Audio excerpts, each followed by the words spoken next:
Uncensored, no holds barred talk. 24 hours a day, 7 days a week. This is Global Reality Radio Network.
Welcome to another live edition of the Global Reality right here on the Global Reality Radio Network. I'm your host, Josh Reeves. Thanks for being with us.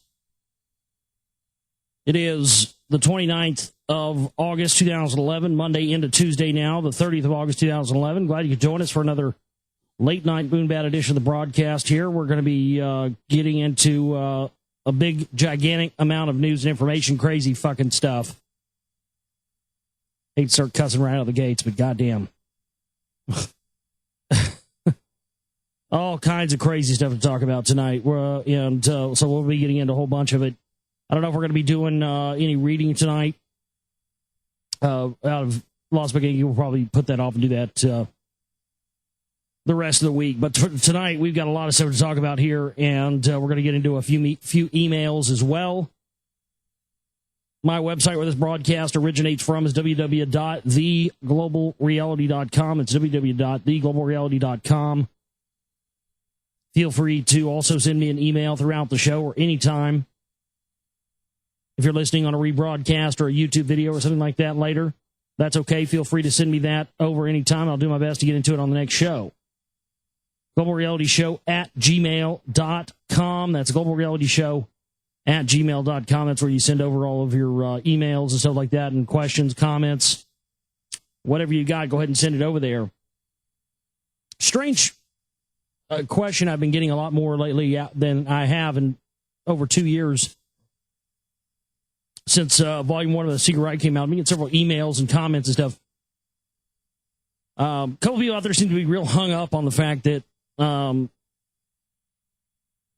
don't know. I don't know whether to me, it's self-explanatory. To me, if you watched, and that's what I've, tried to explain to these people in my retorts to them, is that, if you actually watch the movie The Secret Right, Volume 1, and you actually look into the information for yourself, why I called that film The Secret Right, R-I-G-H-T, Volume 1, and not R-I-T-E, is simple in the fact that if you actually look at the information that's pertained in that film, we're trying to show a secretive right-wing group, which is just as much a part of the quote-unquote New World Order power structure as any of these other groups we've been told through the figureheads and mouthpieces of the alternative media movement and patriot movement, truth movement, all that stuff. Up until the time when I started exposing the Council for National Policy and giving people a wider spectrum view on the control system, people were being told, now, maybe this wasn't the case so much in other parts of the world, but, people listen to Alex Jones all over the world, so that's my problem with it. But you would always hear that, that it's a left-wing New World Order and blah, blah, blah, blah, this. He's changed his tune on that a bit over the past few years because people, our listening audience and Lee Rogers' listening audience have called him out on that stuff. Firebombed him to the point where he had to, have all these clowns come on and try to run damage control. I mean, it was too little too late by that point. But, this right-wing cabal who I'm going to expose even more in my newest film, The Secret Right Volume 2, which is, after long and long delays and some months and months of delays of coming out, is finally going to be coming out in the next month or so, for sure. And I can't tell you guys enough how insane it is. I keep finding more info.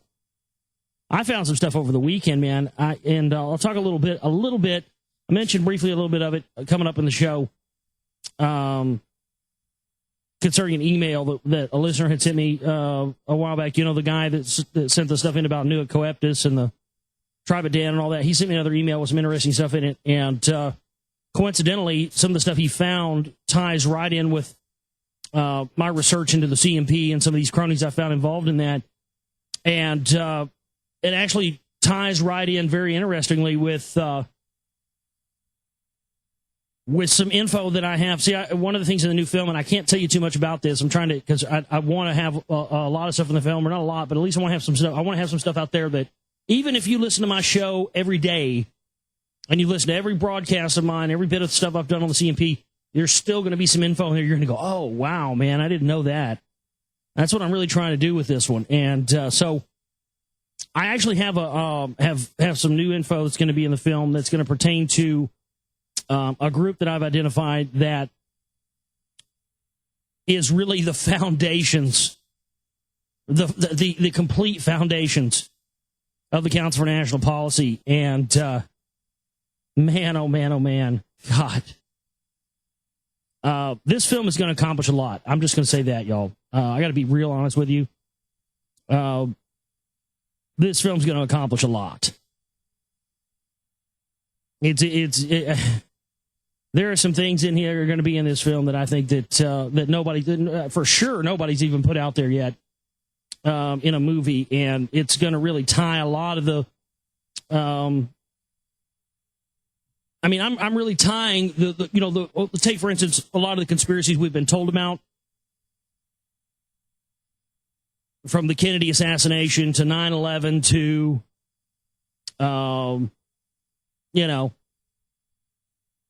blue beam stuff to whatever, Nazis, whatever you can think of in the research community or conspiracy genre, aliens.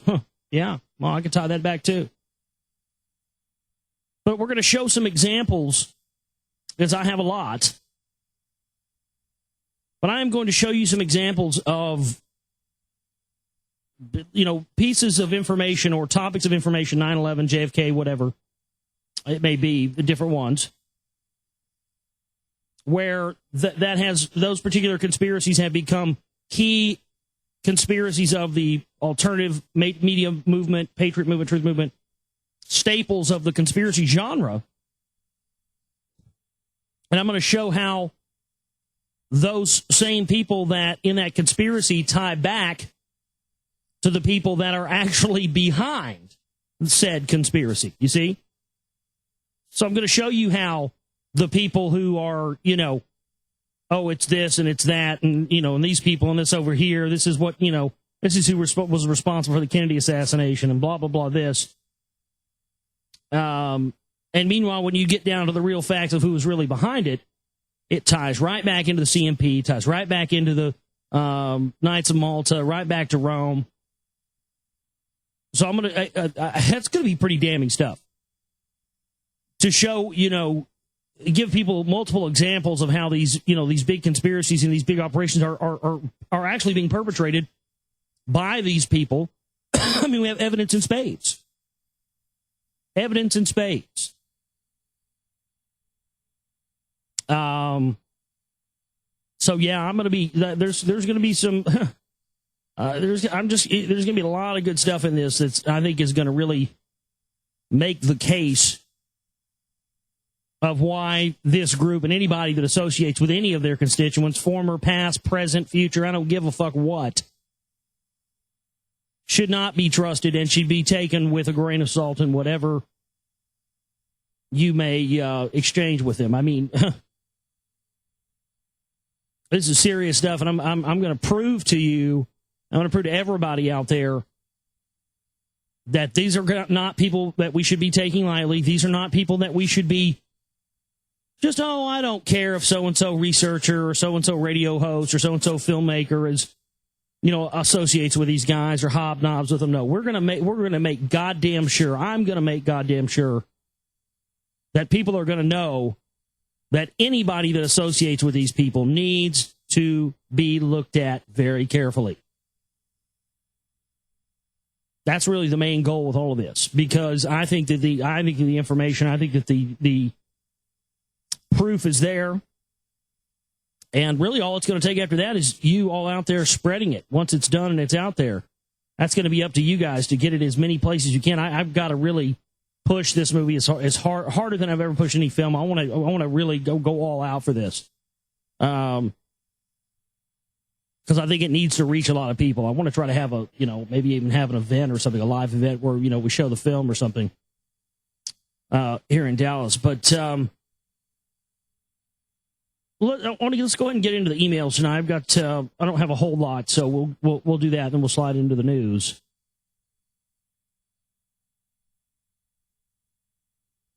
George says, I've been compiling a list of symbolism for a while, as you know. B is Boaz and G is Jachim, since G and J are the same sound in Hebrew. That is correct. Just thought you might be interested. So all these different, okay. Roy G. Biv, Gabby Giffords, Bilderberg Group, George Bush, Gordon Brown, Bohemian Grove, Bee Gees, Bugs Bunny, Garth Brooks, Barry Goldwater. He's a CMP-related fucking clown. Barry Gordy, Bill Gates. Gangbang. I just like saying that word gangbang. I don't know. It's a fun word to say. Gabrielle Giffords. Guantanamo Gate. You get the idea. But yeah. G and the B together. So I suppose you're implying in some of these cases, George Bush and others, that this is probably well thought out, when these people are born. Very interesting stuff there, George. Thanks for that.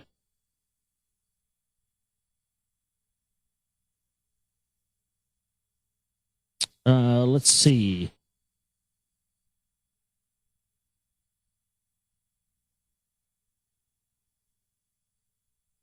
Hey, Josh, I recently heard your show on Red Ice Radio and have been checking out your show regularly. Thank you. I love your reading of Enki and your added commentary. As far as your bad language goes and the people that complain about it, big bold letters, say it with me now, fuck them.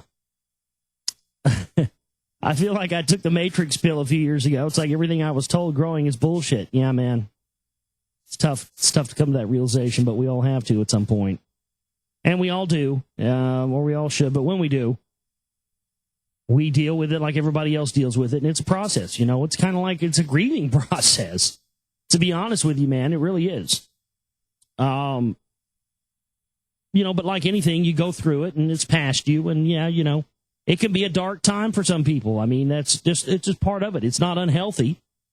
It's actually very healthy that you go through that, When you start coming in and figuring out that everything you've ever been told and everything you've ever, on the whole world that's built around you that you're forced to exist in every day is a complete lie and based on an illusion, man, for some people, it's hard to go back out into that world and assimilate themselves long enough to deal with it. I'm kind of one of those people. I'm not as bad as I used to be. So, I'm in a band, so I have to go out there and see people and playing for, I'm constantly performing. If I'm not up here performing or working on a film performing, I'm, playing drums in the band, and yeah, you do go through that. You go through that, you're really trying to, you have to deal with it. It's a grieving process because you're kind of changing the components of years of programming. And you've got to be very careful with that. Some people are mentally equipped for it. I was very mentally equipped when it happened to me. Because prior to that, well, first I found out about JFK and stuff when I was in high school, and I was researching UFOs and aliens and stuff like that in elementary school, but it wasn't until after, I got a little older, was out of school, out of my own, had my own place and stuff like that, and start experimenting with, like teenagers do. Especially somebody like me who was, fucking 19, young, dumb, and full of cum. Oh, man. I had to eat whatever would come my way, dude. Acid, X, mescaline, whatever, dude. Pass it over here. And it was actually good for me that I did that during that time when I was young, because I learned a lot from it. I learned a lot about myself. I had a lot of illusions shattered through experiences on psychedelics, and was able to see the world for, but the world is definitely something much more than it appears to be on the surface. So say what you will about those things. And I don't try to, encourage anybody to go out and run out and do psychedelics. All I'm telling you is that when I was younger, it helped me a lot. I can't say it didn't. It did. I got over a lot of, hang-ups about myself, personality traits and personality disorders and things like that, through that. But what it enabled me to do is I think I was a lot, once I started really finding out the much bigger picture. And, it was probably about, I don't know, about a 10 year space of time in which I was like, 15 or something. To the time I was 25, between when I first found out about JFK and when 9/11 happened. And when 9/11 happened, that was it for me. I knew immediately all the stuff that I had researched over that course of time, from being 15 to being 25, all the stuff I'd looked at on the Kennedy assassination. I immediately I knew it was an operation. I knew it was a black op. I could just see it. And after that happened, it was the first time in my life too. At that time, I was really kind of starting to get my shit together a little bit. And 9/11 totally deflated that for me. I was working for a software company. They shipped my job off over to India after that. That was it. I was out of my ass. Couldn't get a job anywhere. Nobody was hiring then. And, definitely wasn't going to get something that was in the pay range I was making then, $14-15 an hour, software tech for Intuit. But, at that time, that's when I was like, you know what? I got to do something about this. I've got to start thinking. It took me, 6 years or so after that to really get something going. But all that during that time, I was just constantly researching and soaking everything in like a sponge. And, like I said, I thought that I had, a good handle on all this conspiracy stuff. I thought I had a good handle on all the info. That's why when my brother suggested I do a show, I was like, okay, yeah, I should do a show. But then, second show I did, there's Peter Dale Scott dropping the CMP info in my lap, and boom, after digging into that, I had that moment again. I didn't just have the moment of like you're talking about here, John, in this email, John from Florida, the idea of finding out everything you were told as you were growing up is bullshit. Well, I'd already had that and gone through that and gotten, not really gotten over that yet, to be honest with you. Still going through getting over. It took me probably, I don't know, about another year or so to really get out of that. But there I was having it again. I was having that everything I thought was real was bullshit moment again. Only this time, it was finding out that all of these people that I, admired and liked and, respected and wanted to be like, in the research community, were all connected to the CMP. And boy, if you thought I'm a redhead, so I can get fucking mad. You thought I was mad when I first started finding out about the Illuminati and the New World Order and all that stuff, but oh man, Bobby. I mean, you fool me once, fool me twice. You know how it goes, man. I felt like I got fooled again. Because you wake up to the New World Order stuff, and you wake up to all the info stuff, and you feel free. For the first time, you feel like you've broken through some sort of barrier. You really do. You feel like, oh man, this, people out there, most people don't know this information. They don't know what's true, and it is. And so you feel like you've broken away from something, and that has its own transition period of it too. But for me, I had to go through that again, finding out about the CMP, finding out, because you just feel like you always feel. I think that's the biggest problem. What took people so long to really wake up to the CMP stuff is because they didn't want to have to go through that a second time. And I understand that, but I don't excuse it. But I think that was, I saw that knee-jerk reaction stuff. People really didn't want to have to experience that again. Oh my God, I've already had my world blown, finding out everything in the world is bullshit. And now I've got to find out that this, alternative thing that I thought was the real deal, I thought was the truth, is also just another layer of that said bullshit. Oh my God, I can't go through this again. That's what it is, because it's tough. It's tough having to admit that you're not as smart as you think you are. And let me tell you from experience, that's something you have to get over. I've had to get over that. I had to get over that real quick when I found out about the CMP. Because I felt like I was a noob again. I felt like the slate was wiped clean. I was back at square one. Yet, I find this information out on Thursday. I didn't do a show on Friday at that time. And researched it all weekend and had to come back and figure out, okay, I just started a radio show. I've done 2 shows. Nobody knows who I am except the people who were paying attention in the 9/11 Truth Movement. The 9/11 Truth Movement was really what gave me my jump starting to doing a radio show, because I was doing a lot of stuff here, helped co-found the 9/11 group in Dallas, and initiated the first street 9/11 truth actions in Dallas and in Dealey Plaza. I actually won first place in Alex Jones' 9/11 video contest back in 2007. You believe that? And I had done 2 shows, and I found out about the CMP stuff. Nobody knows who I am. I'm sitting here thinking to myself, here I am. Nobody knows who I am. Everybody in this genre is sort of, kind of paranoid and kind of, looks at everybody with a kind of a cross stare, checking everybody out and seeing, who's a plant and who's not, and who's trustworthy, and who's a Fed and all this shit. And I didn't know how I was going to do it. I was like, how the fuck am I going to come out on my radio show that I just started last week and tell everybody that I just found out from the second show that we ever did with Peter Dale Scott on the show that all of this shit that I'm here to talk about is also being controlled by this said New World Order, Illuminati, global power structure, blah, blah, blah, that we're supposed to be here to talk about and discuss. I mean, my mind was blown. I didn't know how the fuck I was going to do that.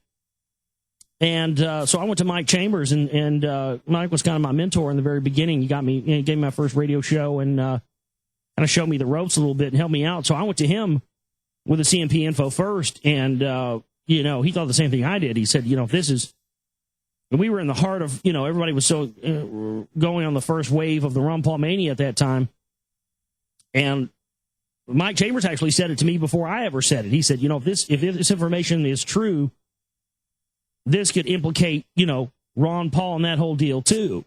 And then after, his election campaign went the way that it did, I think a lot of us were really starting to go, scratching our heads going, oh man, here we go.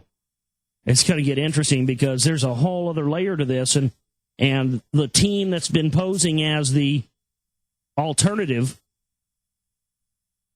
that was why it was my idea when we first started Oracle Broadcasting back in 2008 to call it the alternative to the alternative. That was my phrase, my slogan that I threw out there, because that's, that's really what I saw was needed at that time. Oh boy, it's hard enough getting people to look at this information, period. Now we've got to get them to wake up to the fact that what they thought was the movement or the grassroots, organization or whatever is just another arm of the control system. But I'm very glad now that there's a lot of people there, and sort of, with this email, that's, I just wanted to let you know I've been there, man, and all of us have gone through that, and it's part of it. But you have to understand that on the other side of that, once you come through it, accepting difficult things and difficult truths and difficult pieces of information, what you find that once you do that, because you've acknowledged to the universe that, okay, I'm ready for this, I can handle it, throw it at me, give it to me, I can take it. It's like once you acknowledge that, the universe says, okay, well, you can handle that. All right, well, here's more of it. And it just goes deeper. And at least that's how my journey's been. John also says that although I never believed in religion growing up, I saw it as a control structure for hypocrites. I'm reading a book now you've probably heard of, Lies My Teacher Told Me, and even the story about Columbus and everyone thinking the world was flat is bullshit, according to that book, which I don't doubt. Anyway, I hear you speak about the Jesuits a lot. I was wondering if you could recommend anything good and reliable to read about them. Next paycheck, we'll try to make a little donation. Keep up the great work. Yeah, well, thank you so much. I appreciate that, John. And we do need your support right now. This is our fundraising week for the show. We've got to raise $600 by the 1st to pay the bills for the month. So you can use the Chivin banner. If that fills up, use the donate button. But please support our work. We didn't have much in the past couple of weeks. We're really low right now. So not only do we have to pay the bills right now, but we don't have much to operate on. So we do need your support at theglobalreality.com. Use the Chivin banner, the donate button. We also have the P.O. box there if you want to use that. Good and reliable stuff on the Jesuits. I would just, honestly, dude, with them, if you just go and find their own stuff, go and find their own writings, find Jesuit books, and I mean, there's a lot of stuff out there, a lot of stuff they admit to openly that's just there out in the open if you find it. I mean, I can't let I like your email, but your emails got, a couple of these emails have been kind of leading me towards stuff I don't really want to mention quite yet, but there is, I've got a video, it's like a Jesuit training video or some shit I got. I don't even remember where I got it. It was on a torrent or something, but there's some pretty damning admissions in there. But you know what, man? I mean, I would just say just do, Google's great. Use that. Go and look around. Do some Google. Spend some time, spend a lot of time going looking through there. Jesuits time. Look into the Jesuits and the Los Alumbrados Society. St. Ignatius Loyola. Look into St. Ignatius Loyola and his connection to the to that said order there, because that's really the foundations of the Illuminati. That was the precursor to it. The Los Alumbrados Society. Look into that with the Jesuits and St. Ignatius Loyola. You'll find some interesting stuff, man. You'll be blown away how much of it when you find out really how powerful these people are. I remember one time, back when I was on Oracle, people used to always say that the Black Pope was a conspiracy theory. People literally used to say that the Black Pope was a conspiracy theory and he didn't really exist. And Lee Rogers still laughs about this because we were on a commercial break, and somebody sent me an email and said, hey, the Black Pope is speaking at a Jesuit university in San Francisco right now, and they're streaming it live on the internet. And before we came back from the commercial, I had it loaded up in my browser going into my mixer. And when we came back from the commercial, I said, welcome back to the Global Reality.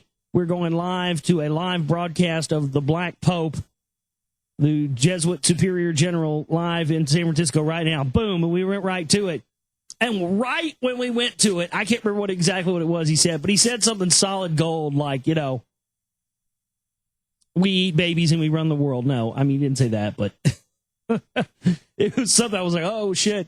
And it was just funny because after that, people were like, man, I really thought the Black Pope was a conspiracy because, they got done. They were like, that was the Superior Jesuit General Black Order of the Golden Death with his hot new hit, Hades is on Fire. No, I mean, they kind of gave him an announcement there when they came back. So thanks, John. Good stuff there, John in Florida.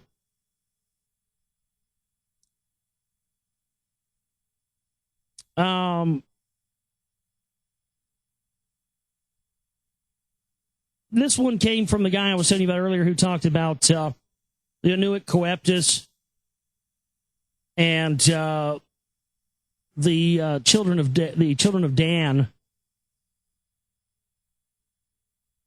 He has found some stuff up in Denton, Texas, which is about 30 miles north of Dallas. I used to live there about 10 years ago, actually. It's a college town.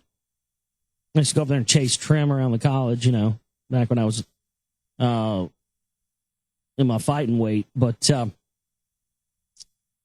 he has found some very interesting stuff up there, and he's found how, and this has been found at many colleges down at UT down in Austin.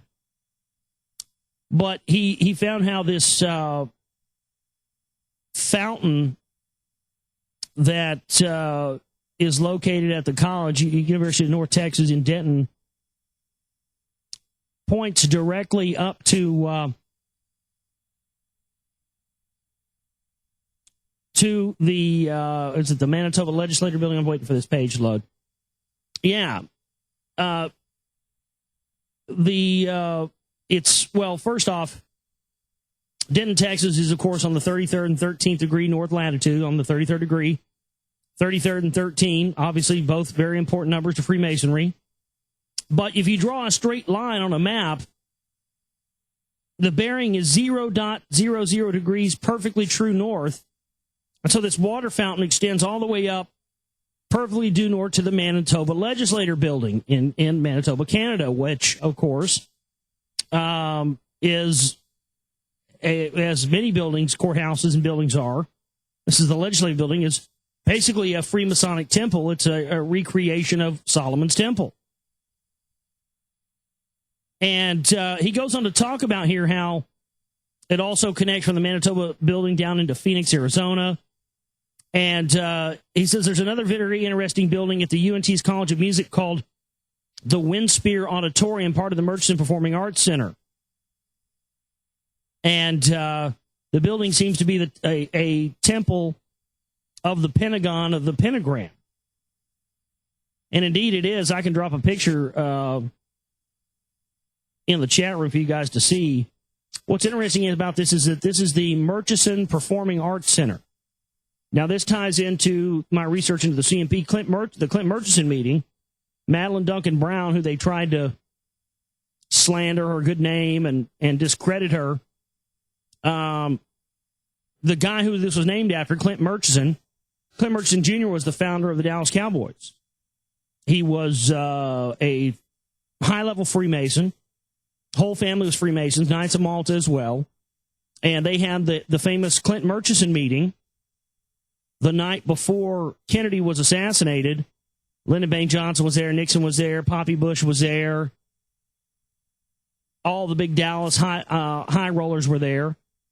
And LBJ told his mistress, after tomorrow, those goddamn Kennedys will never embarrass me again. And I started thinking, well, that's interesting. Obviously, they funded this. The Murchison family, who's a powerful family. You look up the Murchisons, Clint Murchison and Clint Murchison Jr. Again, Freemasons who were all involved in that, in the Kennedy assassination, who were involved in, probably involved from what I'm looking at. And boom, they pay for this to be erected there. And that leads me to this group that I found. It's a core group who were, for all intents and purposes, many members were in attendance at this Clint Murchison meeting. And this group, and we'll talk about this in the Secret Rite Volume 2, it's just unbelievable. It's absolutely the precursor to the CMP. It's absolutely their foundations. And their fingerprints are all over Kennedy. And it just makes sense when you look at how the research community has been connected to, the Knights of Malta and Rome and the CIA and all this stuff. It's unbelievable. They set the whole thing up, folks. I've told you this on the show before. I can't tell you how many times I have to say this before you understand, but it's the truth. Folks, they set up the whole conspiracy genre that so many of us loved and fell right into because, we looked into this stuff for ourselves. They created the whole thing as a smokescreen to disguise who is really behind things, to get you running around after faceless enemies, just like they do with Al-Qaeda. Oh, Al-Qaeda this, Al-Qaeda that. Faceless enemies. Well, who are they? What are their names? Where do they live? Where are they? Oh, it's the Jews. Oh, it's the New World Order. Oh, it's the elite. Oh, it's this. Well, who are these people? How do we go about stopping them? You never get that. You never get that question, you see? And again, back to the email that John had sent in, I understand, man, it's, you have to go through that period of finding this stuff out for yourself. It's very difficult. And, figuring out that it's all been a lie, well, the only choice we have is to pick up the pieces and try to form some semblance of a research community that is not a part of their controlled system. And all it takes is everybody putting their voice out there. All it takes is everybody doing something, supporting my show, my network, or if that's all you can do. You know, some people they're all they can do is work at their job and pay their bills and take care of their family. They don't have time to do a radio show or make movies, so they'll donate and support me so that I can do that. That's but we just need everybody basically counteracting and not just taking. For I think a lot of people have questioned. I'm certainly not the first person to bring about questions about the research that the mainstream intelligentsia of the Truth and Patriot movement has put out, but certainly I think the real reason why we should be skeptical of that is in the pudding now with these connections to these secretive groups. But that's all we have for emails tonight. GlobalRealityShow@gmail.com. Anytime you want to send in emails, globalrealityshow@gmail.com. Send those in anytime, and I'll do my best to read them on the air for you. All right, what do I want to talk about first here? Last week, I had talked about, by the way, the hurricane. I don't know. It's very hard. I just got to be honest. It's very hard from my standpoint to know what to believe about the hurricane. And I know we've got a lot of East Coast listeners, and I hope every single one of our East Coast listeners is okay. I hope Man Hydra's okay. Our webmaster, hadn't heard from him. He lives in D.C. Usually see him around on Mondays. And see him around. Man Hydra, if you're out there, brother, send us a message. Let us know you're okay. Who else do I know that lives out there? Lee's up in New Hampshire, but I think they were okay up there. I think we got quite a few listeners in New York, and we got some listeners in Boston. We've got some listeners in Baltimore, Maryland. So I hope everybody's okay out there. But I got to tell you, from my standpoint, it looked like the whole thing was just a bunch of overblown hype. But yes, it did do some damage. Yes, some people died, but the whole thing kind of looked like it was a massive drill. And I was telling my friends that, to me, with these massive evacuations, see, back a couple of years ago, I guess it was during Hurricane Rita, I guess it was, they evacuated. I don't know how many people remember this, but it's absolutely true. You can look it up. People that were that were there certainly remember this. It was just, 4 or 5 years ago, I guess. They evacuated the entire city of Houston for a supposed hurricane. The entire city of Houston. It's a bunch of people, man. 5 million people, whatever it is. I don't know how many people. There are a shitload live in Houston. Houston's fucking giant, man. They evacuated the whole town for a hurricane that never came. And then the following weekend, a hurricane did come and did slam into Houston, but they didn't evacuate the town, even though it was much stronger than the one they evacuated the entire city of Houston for the weekend before. And I just admit something stinks to high heaven about that. We've heard, reports, there's been rumors going around on the internet, as long as I've been on air. I've been hearing about it when I first started my radio show back in 2007. By the way, next month, September, is going to be 4 years of the Global Reality. So we'll be doing 4-year anniversary stuff all month. Next month, in the month of September. So looking forward to that. But at that time, there was all kinds of stuff going around about dirty bombs and Houston getting nuked and all this stuff, all these rumors and stuff going around. And I just thought that was odd. They evacuated the entire city. Nothing happened. The next weekend, a bigger hurricane comes, and they don't evacuate the whole town. Some people chose to leave on their own, but it caused massive gridlock on 35. It was just a mess. And I was telling my friends over the weekend about that, and that to me, that's probably what they're going to do here. There's no question that this hurricane was steered and controlled, and the National Weather Service is really getting on the defensive. A lot of evidence this thing was definitely steered and controlled, probably some sort of engineered test drill. But I was telling my friends, they'll probably get everybody to evacuate. People aren't going to sometimes don't have money to evacuate. Because where do you go when you evacuate? You got to go get a hotel, or you go somewhere. If you don't have somewhere to go, where do you go? That costs money. People are spending, millions of dollars buying all this stuff to tape up their houses, and now, nothing really bad happened, and now the stores are getting hit and inundated with returns, and they're not accepting returns. But the people that do take this stuff back, what happens now? Because now, as I predicted, there is another storm heading right that's building up in the Atlantic as we speak.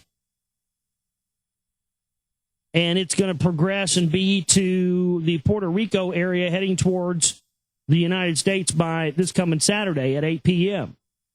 I'll put a link to that. I'll put a link to that in the chat room for you guys.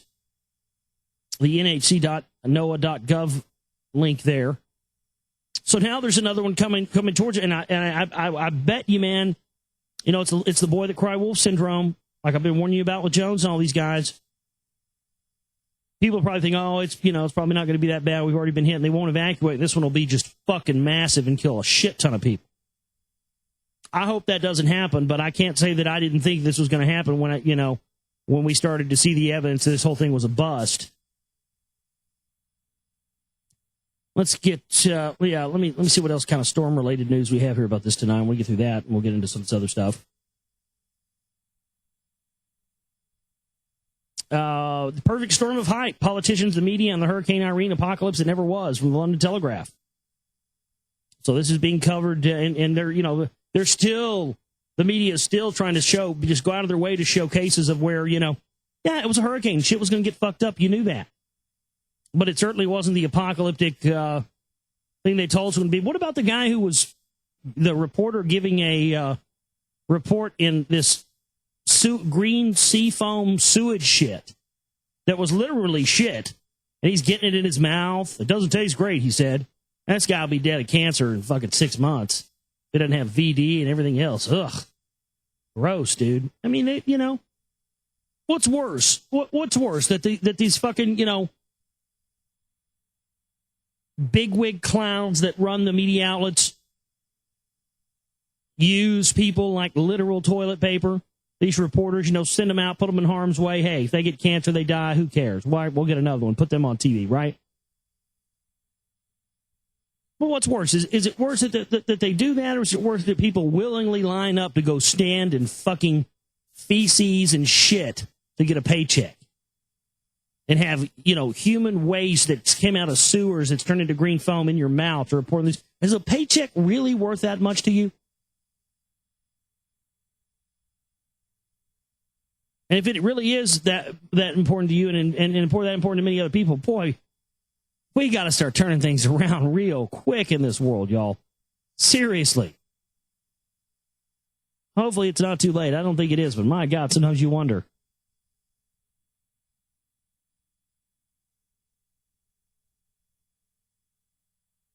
Let me see what else I have related to this here tonight. Well, this is, I was mentioning that it did appear that there was, definitely some weather modification stuff going on with this, either mitigation or control or steering or anything of that nature. But a lot of people speculated HAARP may have been used. Very well could have. Very well could have been aliens, too. We just don't know, right? Either one is plausible. Let's make sure we throw out multiple scenarios from now on. Because the fact of the matter is, none of us know for sure. You can say all day up and down all along about evidence of HAARP, and I might believe you, I might not, whatever. But you could also say, hey, it's extraterrestrials, they're creating this, they're trying to, end our system, and they're going to tell us that they're hostile, so we'll fucking weaponize space to kill them, and blah, blah, blah, and they'll get the New World Order, right? But, you see this, and you got to go, well, people know that when there's chemtrails over the town and over areas and stuff like that going on, there's a crime rate increase. You ever see that clip of Prince, Purple Rain Prince? He was on some black TV show getting interviewed.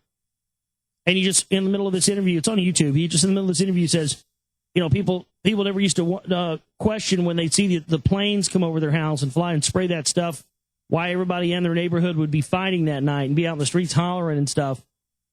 And it was because of these planes coming over and spraying things. He's talking about that.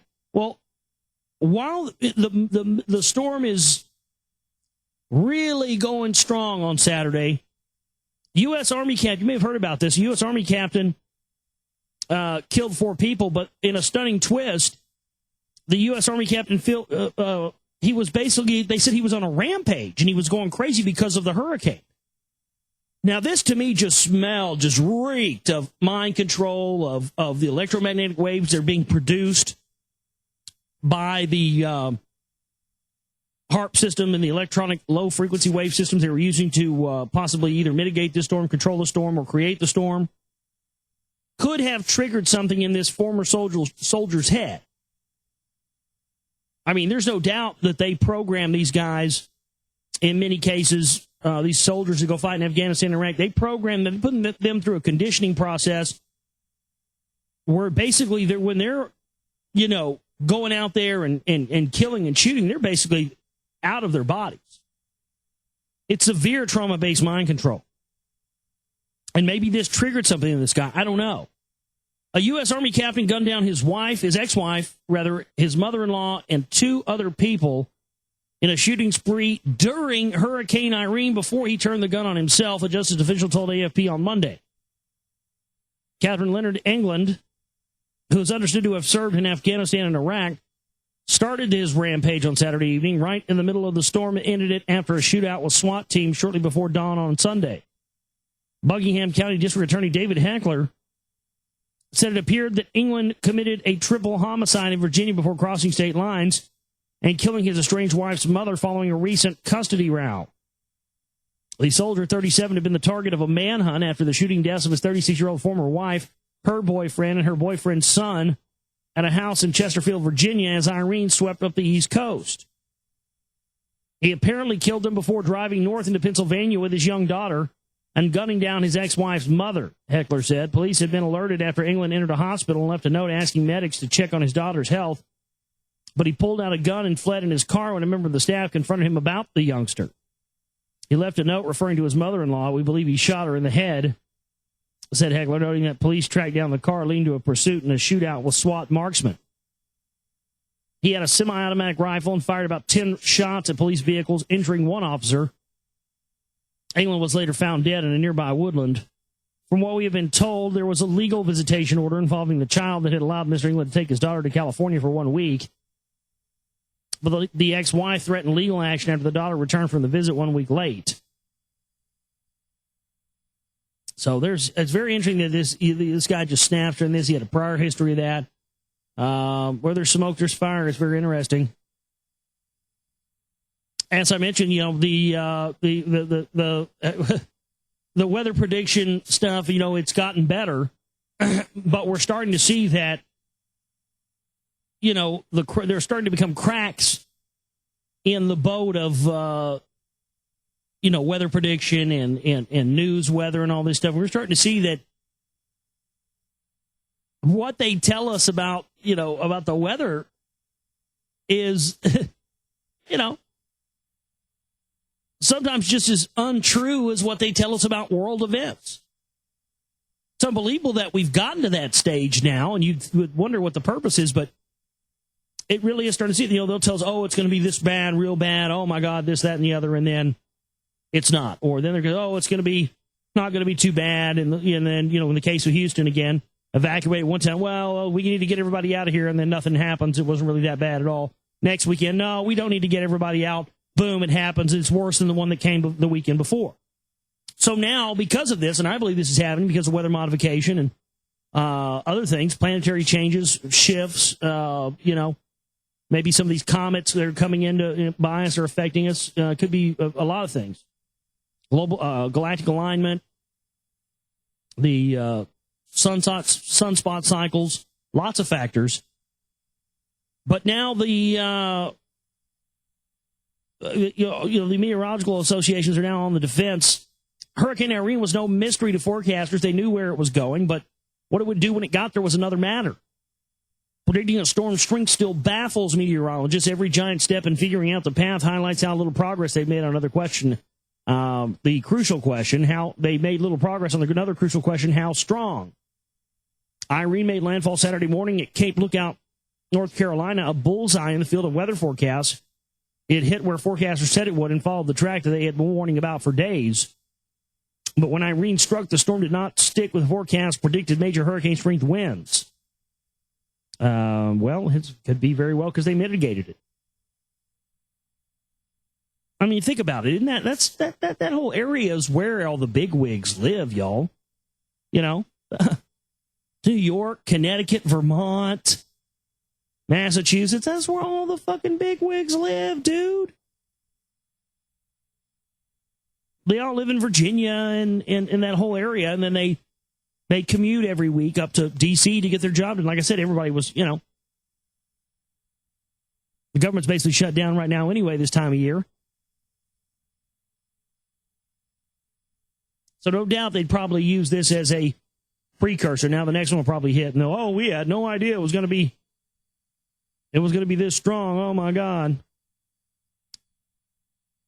We'd also talked about last week they were sent this ship. I think Russia had tried to send up a ship to the International Space Station, and there were some shady things surrounding it. It didn't make it up there, and it was supposed to be a standard thing. And I had told you guys last week on the show that something just didn't smell right about that whole situation to me. Something stank, you know. And I theorized that maybe it was shot down by extraterrestrials. Maybe this is, you know, the same cause of the earthquakes and all these anomalies that have been seen at all the nuclear power plants since the earthquake in Virginia. So 2 more stories on that front have come out that, again, have really got me wondering. Astronauts may need to take the unprecedented step of temporarily abandoning the International Space Station if last week's Russian launch accident prevents new crews from flying there this fall. Until officials figure out what went wrong with Russia's essential Soyuz rockets, there will be no way to launch any more astronauts before the current residents have to leave in mid-November. This unsettling predicament comes just weeks after NASA's final space shuttle flight. We have plenty of options, NASA's space shuttle program said. We'll focus on crew safety as we always do. Abandoning the space station, even for a short period of time, would be an unpleasant last resort for the world's 5 space agencies that have spent decades working on the project. Astronauts have been living aboard the space station since 2000. The goal is to keep it going until 2020. It just seems like something odd's going on.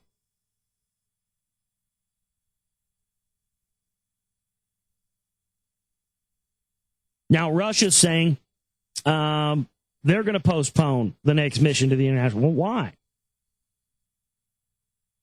Russia has postponed the next manned mission to the International Space Station for at least a month.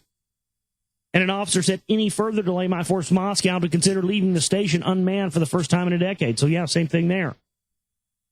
Something spooked these guys. This technology's been proven for years. It's nothing new. They've been going up there over and over again.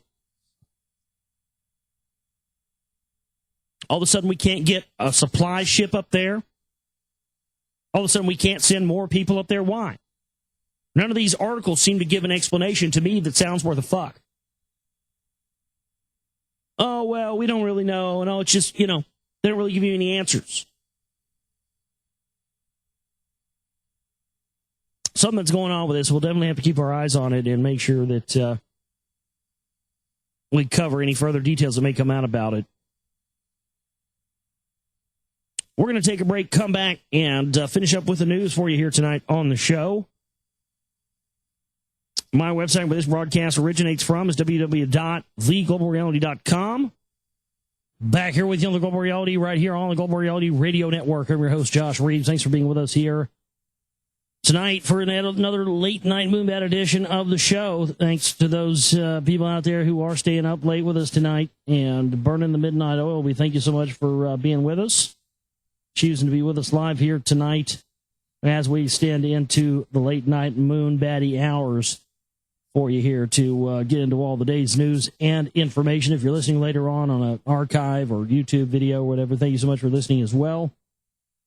My website is theglobalreality.com. It's www.theglobalreality.com. Please go there and use the chip in banner and the donate button. We are really down to low funds right now, like $1 or something in the bank. And last 2 weeks we've just had abysmal donation support. We had $100 set last week. And we didn't meet our goal, and we have $600 this week to pay bills. So please use the chip and banner or the donate button, either of those one you want to use. You can also use my direct PayPal email address. Dayglow76, DAYGLOW76 at yahoo.com. You want to send a direct payment that way. And we've got to get those bills paid this week. So please support us so we can continue. We don't have commercials. We don't have advertisements. You don't go to my website and try to get sold, dick pills and Jew gold and fucking water filters and magical pills and creams and all that stuff. I could do that, and I could max this fucker out, and I could be, living high on the hog. But I have something called integrity. I try to do this for the honest reasons, not just, this is not about, for some people it is about making money. I don't know. I wish I could make enough to not have to worry about stuff. The amount of listenership we have now shouldn't be a problem, but some people still just, choose not to support us. So please do that if you can, though. We do need your support right now really, really bad. So donate if you can, folks. Next month, we're going to have a lot of big stuff planned next month. Going to try and do some special stuff for the 4-year anniversary of the show. Can't believe it's already been 4 years. Been here going and doing this and continuing on with thanks to you, the listeners out there who do support us and donate and help us out. Thank you so much to everybody out there for continuing to listen in every night and spread the word. And you guys have all been a part of this. And can't thank you enough for being a part of what we're trying to do here.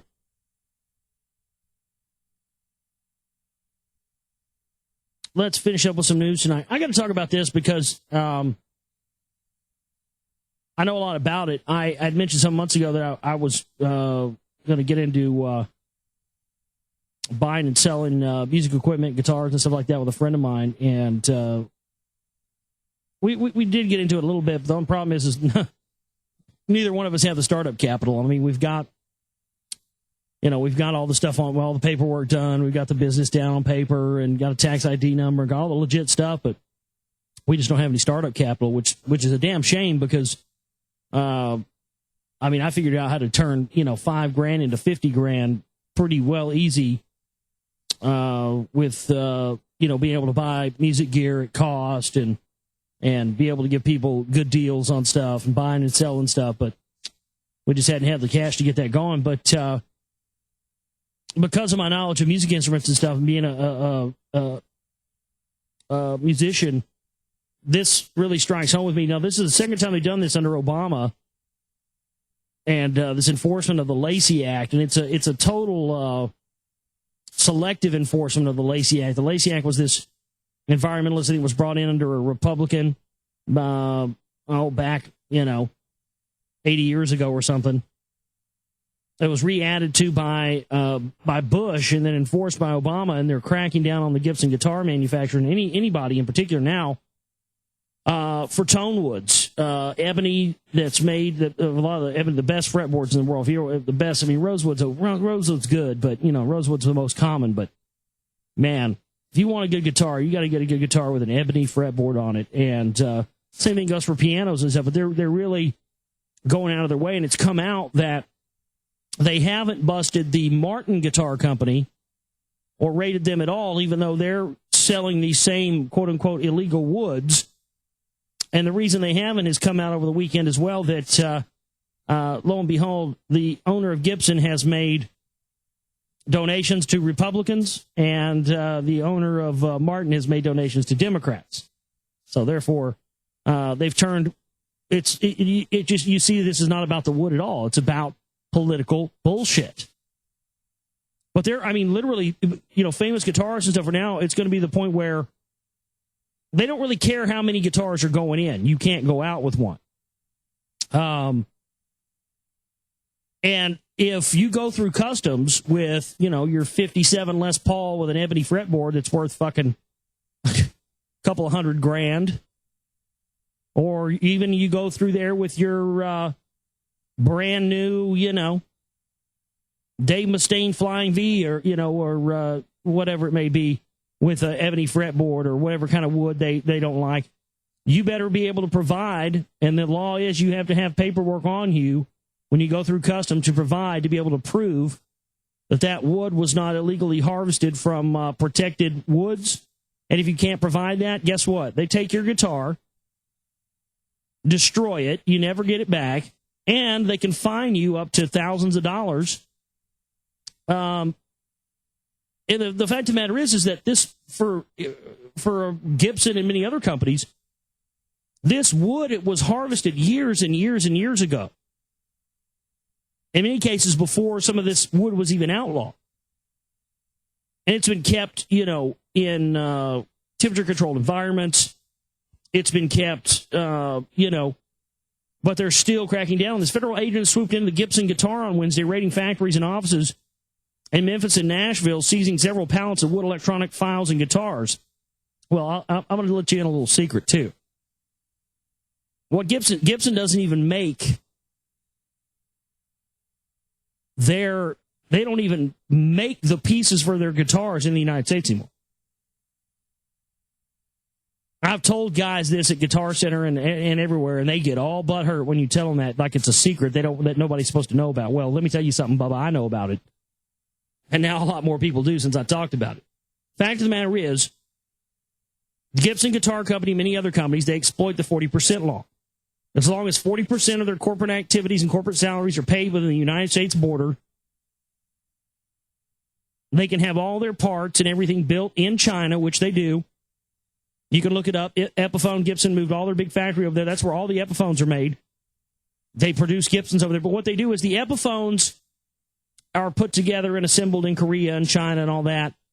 They're put together, assembled, finished, and shipped out from there. And that's where the finished product comes from. But in the case of Gibson, what they do is their bodies and their necks and the fretboards and everything are put on CNC machines. They're made over in China. Then the pieces are shipped to the United States.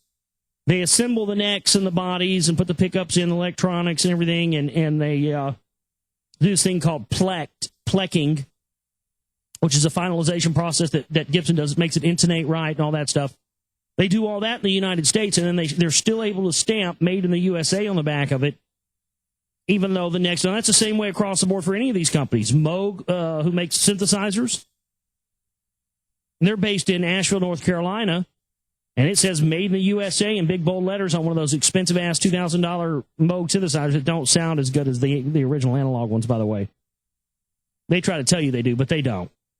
And they're way overpriced. All that stuff, all those parts, all made in China. All those electronic components, all made in China. They ship the individual parts over to China.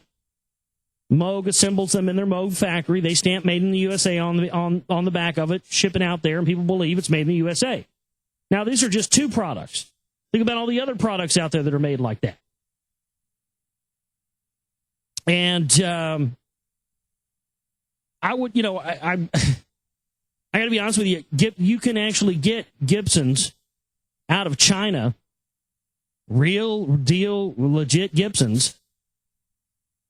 Pretty much anything you want, that would be $2,000 or $3,000 or $5,000 on the shelf here, you can get for, $400. And they're the real deal. They're legit. The only thing they don't have in them that the other Gibsons have are the pickups. You got to change the pickups out on them. You have to get them set up by a professional. But other than that, because what happened is when Gibson had all these woods in their USA plants, they had, before the feds were coming in, they had all these wood stacked up. So they had to get rid of it somewhere, because if the feds come in and take all the wood, well, that's going to be millions of dollars out of those, the price of those woods that they've lost. So what do? Well, they ship all that wood, box it up, and ship it all over to China. China makes necks and everything, ships them back over here. What they also do is assemble these guitars and sell them out the back door of these websites, and then claim that those guitars are counterfeit. You believe that? They sell these guitars out of the back with these tone woods they've shipped over that they didn't want the government to get, and they turn a blind eye to it. And we've gotten a few of them. I've sold a few of them, got a few in, and sold a few to people that wanted, but knew that they weren't, legitimate ones. You can't sell them. It's okay to get them and sell them, but you can't sell them to people under the idea that they're real actual Gibsons. You have to tell them, hey, it's a fake or whatever, but judge for yourself if it's a fake is what I say. But yeah, I mean, they're fabulous guitars. They just need a little work done to them, because they're basically, I don't mean to be mean, but they're basically put together by retards. We got a few in, man. We got one in. It's like Yngwie Malmsteen Strat. with the scallop fretboard, and he never put a Floyd Rose on his. He was always against Floyd Rose, but this one came with a Floyd Rose, and the Floyd Rose was like in pieces when the box got to us. We had to, rig it and re-screw it and put the stuff together. I mean, they're put together. They don't know how to put the guitars together for shit, but they manufacturing the pieces and all that. I mean, it's and the woodwork that they do and the flames. Oh, it's beautiful stuff. But that just goes to show you right there that the destruction of economies and the destruction of all this stuff, the reasons that these economies are being destructed, the reason these countries are being torn down, you've got economic superpowers over here going bust and other economic superpowers that are rising, coming up, China going up, Russia going up, America going down. This is a key example of this. People don't even know that the products that they, for the most part, the products that they're buying, they say made in the USA. That's not made in the USA. The parts are still, the unassembled parts are still made in China and everywhere else. Yeah, but they've created this entire illusion. See, all these illusions are coming crashing down. This illusion that, Gibson's $3,000 box of wood and strings and metal hanging on the wall is worth $3,000 when it probably cost them $200 to make, if that. That's the whole thing that's come crashing down. It's an amazing thing, but just the whole, how they've turned it into this left-right subterfuge is just highly interesting to me as well. United Nations warned of a possible resurgence of the bird flu. See, we knew that was coming back. Bird flu 2, the return. Coming this summer to a theater near you. Bird flu 2, electric boogaloo. You thought it was over. You thought that you'd seen it all. And then the bird flu returned. Tom Hanks stars in the bird flu, the return, this summer on TNT. I mean, we knew it was going to come back eventually, right? They just run through their yearly scaremongering ops. 5 of the 57 ingredients and dispersants approved by the U.S. Environmental Protection Agency for use on oil spills are now linked to cancer. Big surprise there. We knew this from day one. Finds a new research report based on data obtained through a Freedom of Information Act request by environmental groups on the Gulf of Mexico. The report from Earth Justice and Environmental Law Firm, along with Toxopedia Consulting Services, is based on material released by the U.S. EPA in response to a Freedom of Information Act request made by Earth Justice on behalf of the Gulf Restoration Network and the Florida Wildlife Federation. Dispersants are dispersants are used to clean up oil spills and contain chemicals that could break up oil into smaller droplets. 2 oil dispersant products were used heavily in the BP oil leak. They're saying there's an oil spot around that spot again. I got news for you, folks. It's never been sealed. It's never been sealed. This thing's never ended. It's not over, but in the eyes of the public, we've just moved on past it now, right? I mean, my God, Amy Winehouse has died since then. Jesus. We've had bigger things to think about, Corexit 9500 and 9527, both produced by Nalco, Exxon, BP, used over 1.8 million gallons of the dispersant during 3 months. The report, The Chaos of the Cleanup, and Environmental Impacts of Chemical and Dispersant Products highlights the fact that some of the dispersants are safer than others. Among the dispersant chemical ingredients that are linked to cancer are amides, cocoa NN-bis, which is classed as a likely carcinogen, cyclohexene, 1-methyl-1-methylyl, which is classed as carcinogenic to rats, ethanol, butoxy, which is listed as a possible carcinogen, petroleum distillates, hydrolylated light, which are classed as confirmed animal carcinogens with unknown relevance to humans. These distillates carry the additional warning that exposure by inhalation can cause dizziness, headache, nausea, drowsy, unconscious, and prolonged inhalation of high concentrations may damage the respiratory system. We've already seen people have those cases down by the Gulf. Just like 9/11, we won't know how far-reaching the implications of this. I mean, people will probably be dying from this years from now. But don't dare, all that's well and fine, but don't dare say that climate change isn't what they tell us it is. You know why? Because according to Al Gore, who, according to him also, I invented the internet. I mean, how fucking stupid do you think we are, Al? Salt Satan's cock, Al. It's been a long time since you got that big scaly worm pecker down your gullet, Al. I think it's about time you came back and got some of that sweet lover from Satan all over again, bitch. You're mine. I'll see you in hell, motherfucker. One day, climate change skeptics will be seen in the same negative light as racists.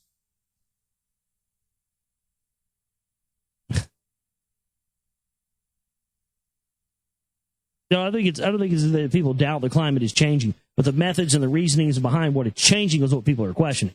But nice try, Al. We appreciate you coming out of the side hatch. We appreciate Tipper letting you out of your box for a night. You know she just works him over with a strap on. You just know. Oh, my God. George had sent me some stuff on the MLK Memorial and asked me if I'd looked at... said this was some spooky-looking shit at this MLK Memorial. Yeah, they've got like this...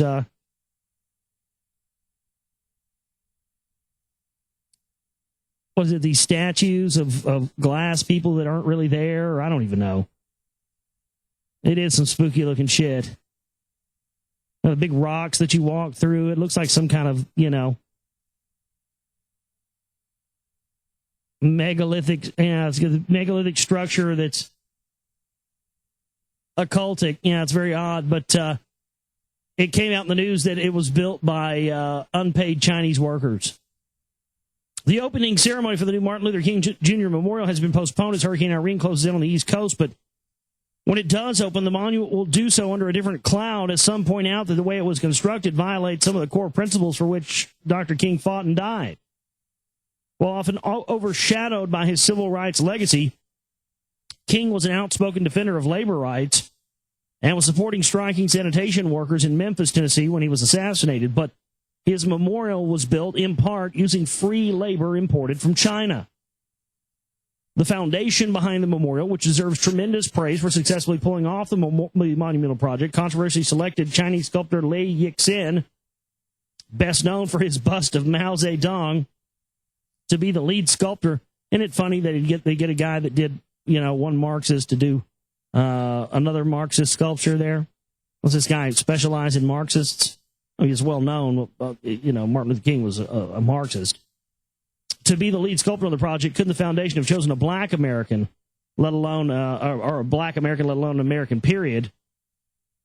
More egregiously, despite promises from the organization to use local unionized labor for the project, the sculpture was completed using workers imported from China, working for nothing but national pride last September. The foundation promised in a statement, "We will employ skilled craft workers from the International Union of Bricklayers and Allied Craft Workers." They eventually reneged on that vow despite a plethora of unemployed skilled stonemasons in the U.S. Now, we like to build things with slave labor. It's just how we do things. It's almost like, if we're going to build some megalithic anything, it has to be built by slave labor. Otherwise, hey, what's it worth, right?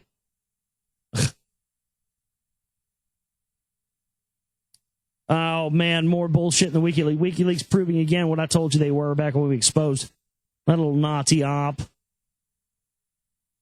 They were supposed to come out with all that stuff, the Bank of America info. And all that Bank of America info would have totally shown how Bank of America has been, beyond any shadow of a doubt, the state-sanctioned bank for money laundering of the drug trade for years. And lo and behold, like it's on a scripted movie,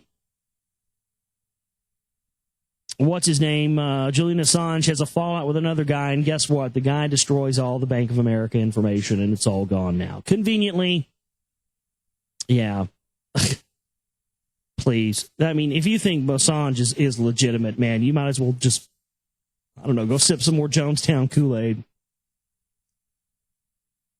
NASA climatologist Dr. James Hansen was arrested in front of the White House where he was demonstrating in opposition to the proposed Keystone XL tar sands pipeline.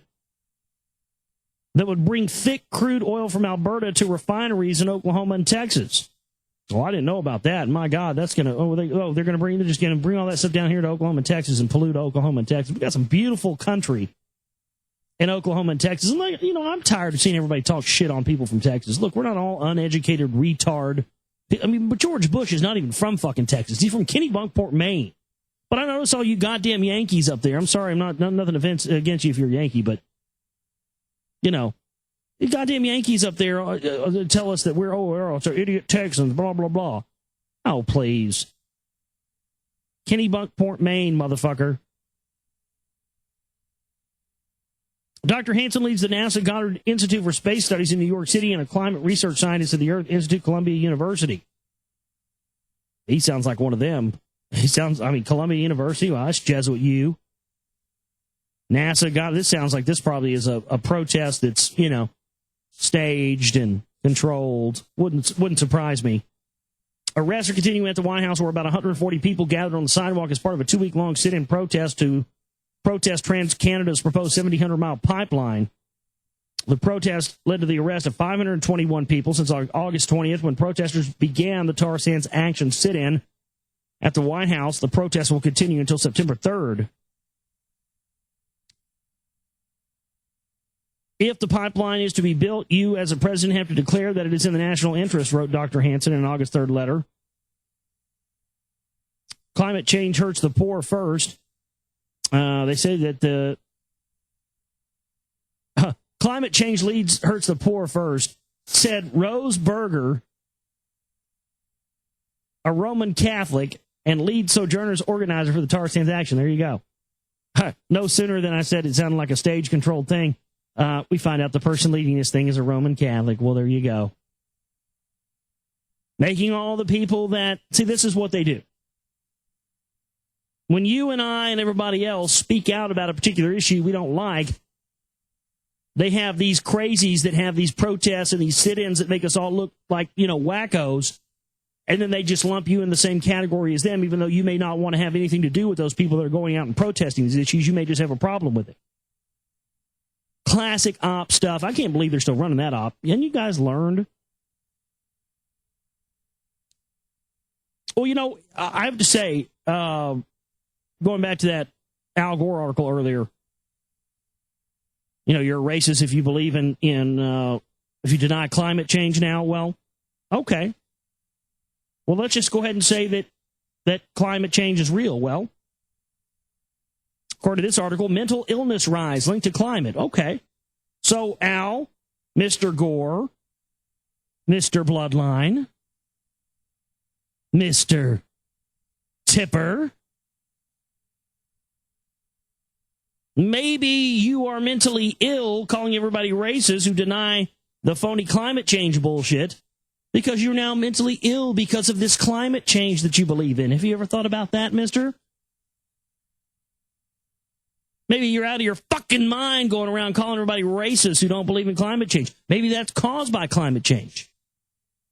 Well, I don't think that I am mentally ill. Shut the fuck up, you're crazy. Well, I think that Tipper is going to work me over with the strap-on. Shut the fuck up. You're a fucking plant. Rates of mental illness, including depression and post-traumatic stress, will increase as a result of climate change. So what? Yeah. Well, climate change is really bad. But we have more drugs to put you on. We can put you on plenty of drugs against climate change. Been not one, but two massive bear attacks in Yellowstone recently. Do we have remember in 2012, that shitty movie? Everything popped off in Yellowstone? I don't know, man. Maybe you ever trying to tell us something. We got fucking dolphins doing crazy shit out there, too. I was telling people back when I first started on my show, back in 2007, that was when V for Vendetta came out, and everybody was obsessed with wearing these Guy Fawkes masks. And I'm sitting there going, man, you know how much money you guys are making? These elite cocksuckers that own the rights to that mask and that movie and everything. Was it fucking, Warner Brothers or some shit? You guys have any idea? And not only that, Guy Fawkes was a fucking terrorist. But yet we had even, people just co-opting that Now it's become the symbol for that plant control group Anonymous. And, yep, I was right all along. Time Warner prophets from Guy Fawkes mask warned Anonymous protests. Well, they were warning the Truth Movement, Patriot Movement long before this Anonymous stuff came out. I think that's part of it. You know, they're trying to associate the Anonymous and hackers and these people that are doing, you know, look, it's criminal to hack into a government computer. I've said it once, I've said it again. As much as all of us out here want information, I, in particular, don't want any information that bad. I'm not interested in information that's been obtained from illegal sources. I'm not interested in information that's been obtained from illegal methods. We've got enough information already to put these sons of bitches away for 1,500 lifetimes.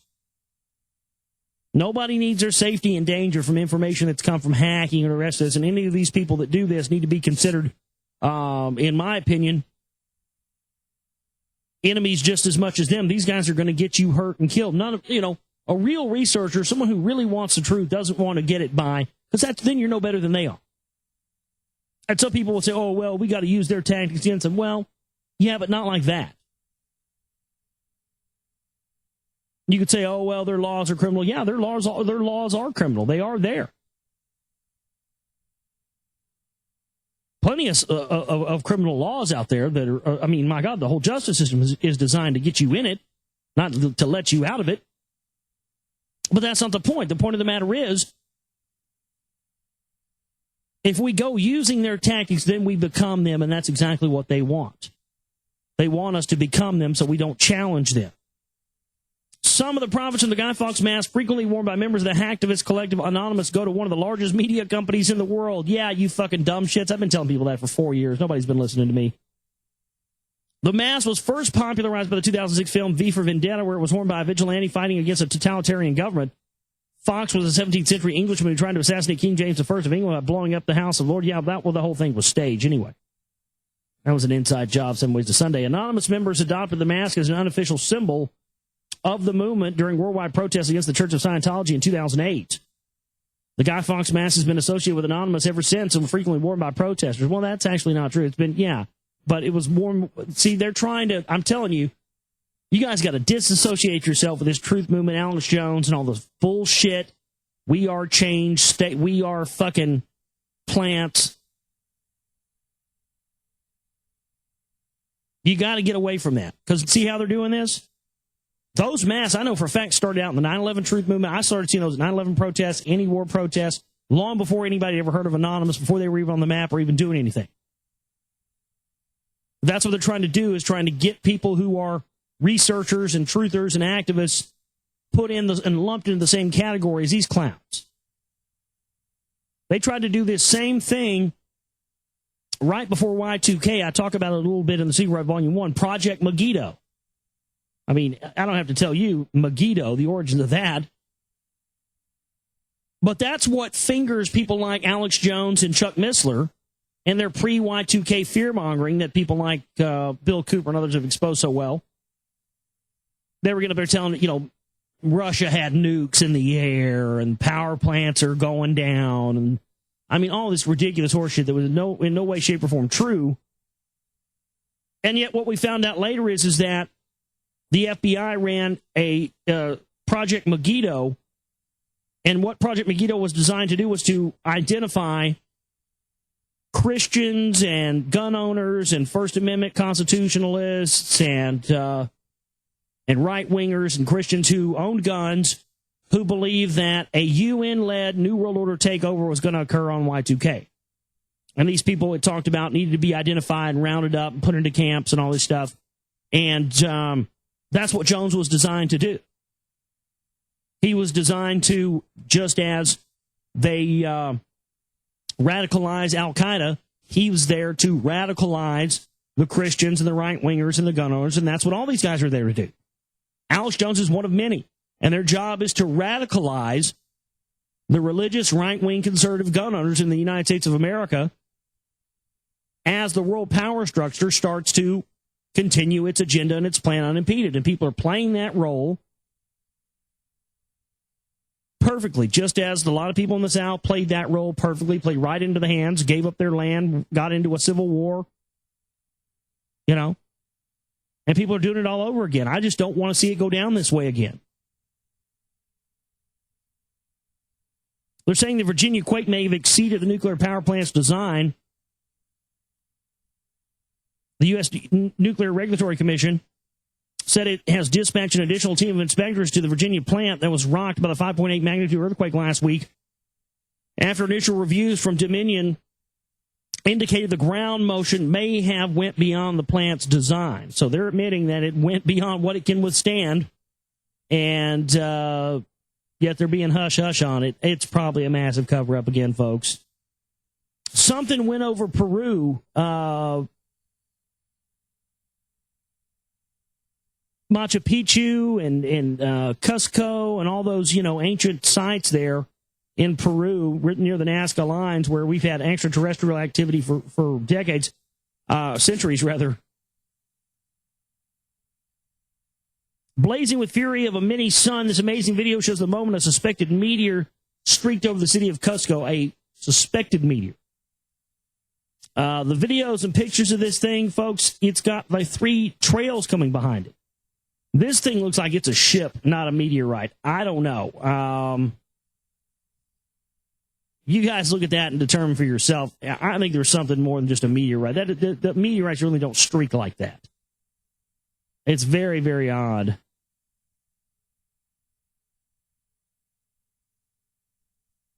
I've talked about many times, these hackers and these guys. I've known them for years, man. When I was talking about earlier, I used to work in a software company.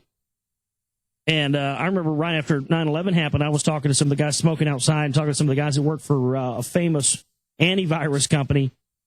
And I was saying, man, just some things just don't add up about this and this and that and the other. And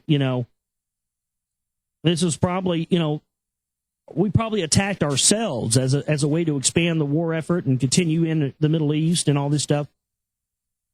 And one of the guys that worked for this software company, for antivirus company, was he started getting kind of uncomfortable when I was talking about that. And I was like, man, I'm sorry, I didn't mean to, I'll quit talking about it. If you don't want me talking about that, I understand.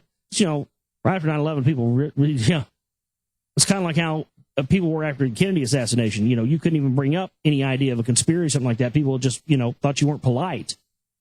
But he said, no, I just kind of thought about something because I'm going to let you in on something. I don't know if this means anything or not, but he said that for a fact, the virus companies hire hackers and hire people to write these viruses that get put out there, because if there's not viruses, then these antivirus companies don't have any need to sell their products. So these companies that produce antivirus software actually hire hackers and people to produce viruses and exploits and all this stuff for them. And I've told people that for 10 years, and they've, oh, no, I don't believe that, blah, blah, blah. Well, the famous teenage hacker who developed the iPhone tool for users to download applications that had not been approved by Apple, jailbreaking, has been hired. By who? Apple. Of course. Nicholas Allegra, better known as Comex, has been a thorn in the side of technology giant after launching Jailbreak Me 2.0 last year. Now the 19-year-old claims that he has been hired as an intern at Apple. Well, of course.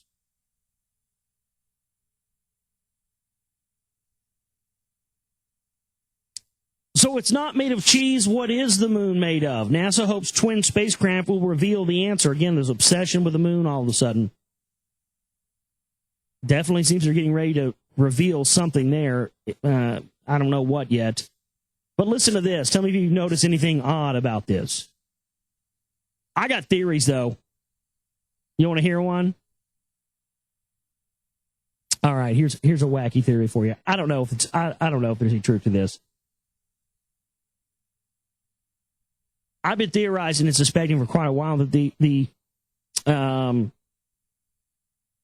of these artifacts that have been talked about, maybe like the Ark of the Covenant, the Holy Grail, and some of this stuff, may not actually be on Earth anymore. It may actually be on the moon. How it got there, I don't know. Don't have a theory for that, but just a hunch. Man may have landed on the moon 42 years ago, but we don't yet know what it's made of or how exactly it was formed. Isn't that interesting? The Anunnaki talk about it being an artificial creation. NASA hopes to change this with the launch of 2 spacecraft towards our nearest cosmic neighbor, the Grail mission. It's called the Grail mission. Oh, isn't that nice? Gravity Recovery and Interior Laboratory will place the probes in the same orbit around our natural satellite. The dynamic duo will orbit the moon to determine the structure of the lunar interior from crust to core and to advance understanding of the thermal evolution of the moon. This will do this by mapping the moon's gravitational field. As true probes fly over areas of greater and lesser gravity caused by features like mountains and craters, they will move a little towards and away from each other. So they could be it's just called the Grail. Isn't that interesting? Looks like they're probably going to find something out there. Some shocking revelation. Oh my God, the moon is actually a gigantic fucking alien base. The goddamn reptiles have been sitting up there this whole time. We should have known. Man, oh man, oh man. We live in some interesting times. UFO larger than a moon bedazzles pilots over Shanghai.